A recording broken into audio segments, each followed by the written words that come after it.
Bismillahirrahmanirrahim. Assalamualaikum warahmatullahi wabarakatuh. Salam sejahtera dan salam negaraku Malaysia. Terima kasih kepada saudara pengacara majlis. Yang berhormat Datuk Seri Tuan Ibrahim Tuan Man, Menteri Alam Sekitar dan Air Malaysia. Yang berhormat Datuk Ahmad Masrizal Muhammad, Timbalan Menteri Alam Sekitar dan Air Malaysia. Yang berbahagia Puan Hajah Fazidah binti Ihsani, Pengetua Sekolah Menengah Sains Sultan Iskandar.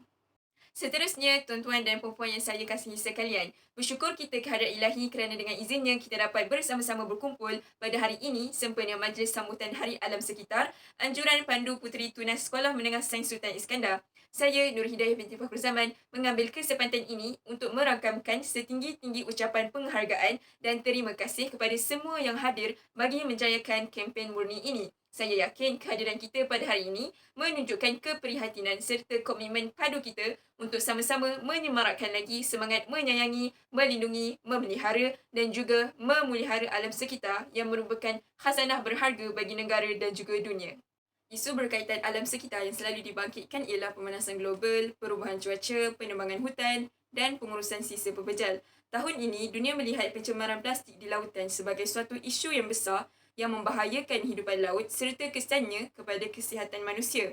Pencemaran plastik memang sudah menjadi seperti wabak yang berbahaya kepada hidupan laut dan manusia. Amat sukar untuk melawan pencemaran plastik kerana ia digunakan dalam semua kegunaan harian sebagai perabot, kenderaan dan yang paling aktif penggunaannya berkaitan pembungkusan makanan. Setiap hari berjuta-juta plastik digunakan manusia dan akhirnya akan dibuang ke tapak pelupusan sampah atau hanyut ke laut.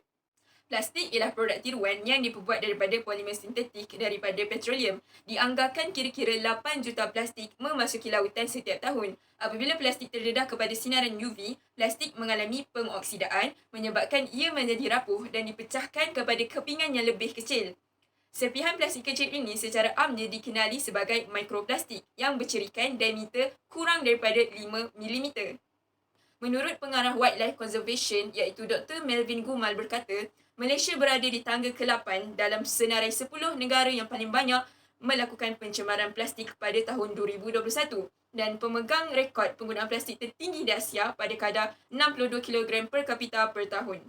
Antara masalah yang berkaitan dengan pencemaran mikroplastik ialah plastik tidak mudah terurai dan boleh mengambil masa beratus-ratus atau beribu-ribu tahun untuk terurai. Pakar toksikologi Pusat Perubatan Universiti Malaya, Profesor Dr. Mustafa Ali Muhammad telah membuat satu perkongsian bagi memberi kesedaran kepada masyarakat mengenai bahaya plastik kepada manusia dan alam sekitar. Kata beliau ada 3 bahan asas dalam membuat plastik iaitu phthalate, bisphenol A dan kadang-kadang dicampur juga bahan polybrominated diphenyl ethers. Phthalate adalah bahan paling banyak digunakan dan berfungsi sebagai melembutkan plastik yang keras. Seterusnya, bisphenol A atau dikenali sebagai BPA berfungsi sebagai bahan untuk menjadikan plastik lebih keras, tahan lama dan menghalangnya daripada pudar. Akhir sekali, polybrominated diphenyl ethers menjadikan plastik kalis air yang banyak digunakan dalam penghasilan telefon bimbit dan barangan elektrik. Bahan-bahan kimia seperti ini membahayakan kesihatan manusia dan juga kehidupan laut. Di lautan, pencemaran mikroplastik sering dimakan oleh haiwan laut. Manusia yang makan ikan dicemari oleh mikroplastik dan juga nanoplastik akan menerima kesan yang hampir sama seperti haiwan berkenaan. Jelasnya, kehadiran bahan-bahan itu tidak boleh dirasai manusia kerana mikroplastik dan juga nanoplastik tidak berbau atau berwarna, tetapi bahan kimia berkenaan akan meresap dalam tubuh manusia sehingga memberi kesan buruk terhadap kesihatan manusia. Masalah yang kedua ialah kesedaran yang rendah dalam kalangan masyarakat Malaysia. Kepenggunaan dan kapitalisme yang muncul dengan kekurangan pengetahuan tentang pencemaran plastik di kalangan rakyat Malaysia meningkatkan lagi penggunaan plastik sekali pakai dan produk plastik lain dalam kehidupan seharian. Pada masa yang sama, produk lestari alam sekitar yang terdapat di negara ini tidak dapat dipromosikan dengan baik di kalangan pengguna dan mahal berbanding produk konvensional. Masalah pencemaran mikroplastik boleh diselesaikan dengan cara mengurangkan penggunaan plastik dalam kehidupan seharian. Pandemik COVID-19 telah membawa kepada peningkatan penggunaan plastik dan menjana lebih banyak sisa. Orang ramai membeli makanan dan barangan yang dibungkus dalam plastik dan dihantar kepada pengguna. Oleh hal yang demikian, kita boleh mengurangkan penggunaan plastik sekali guna dengan memasak atau makan di rumah. Kita juga tidak patut membeli barangan yang tidak perlu secara dalam talian. Selain itu, sebagai pengguna yang bertanggungjawab, kita mestilah menggunakan alternatif mesra alam sekitar ketika membeli belah. Contohnya, kita menggunakan beg kain untuk membawa barang selepas membeli belah.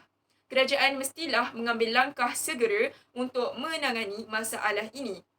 Kerajaan juga hendaklah mengenakan pengharaman sepenuhnya ke atas import sisa plastik dari negara lain.